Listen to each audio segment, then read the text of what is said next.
what I want to take away and think more about is how can I live in that place where I'm not straying away, but also I'm not kind of in that overly ascetic place where I am drinking deeply and eating freely of what God's providing me and what proceeds forth from his joy and his love for me.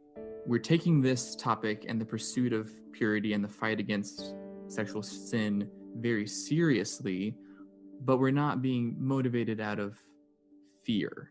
Mm-hmm. And I think being able to do both of those at the same time is really important.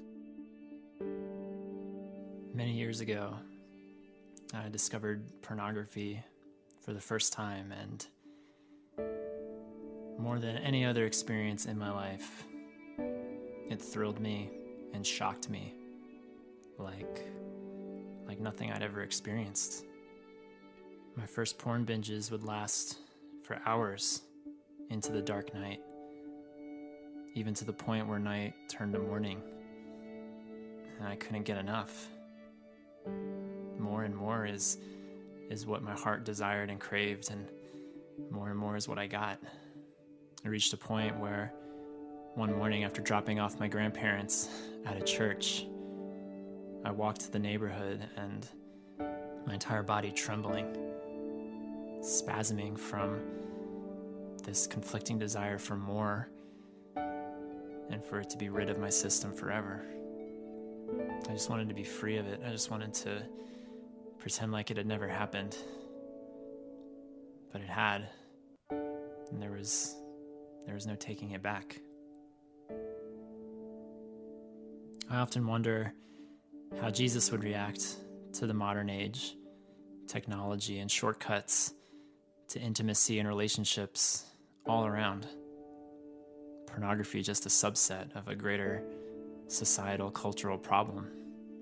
He did speak about lust, though, and what he said was not gentle, was actually quite harsh, harsher than even the law described. In Matthew 5, Jesus said, "You have heard that it was said, 'You shall not commit adultery.' But I say to you that everyone who looks at a woman with lustful intent has already committed adultery with her in his heart. And if your right eye causes you to sin, tear it out, throw it away. For it is better that you lose one of your members than that your whole body be thrown into hell. And if your right hand causes you to sin, cut it off, throw it away." And yet, despite the gravity, despite the perilous consequences of our sin, Jesus also offers this in Matthew 11. "Come to me, all who labor and are heavy laden, and I will give you rest. Take my yoke upon you and learn from me, for I am gentle and lowly in heart, and you will find rest for your souls.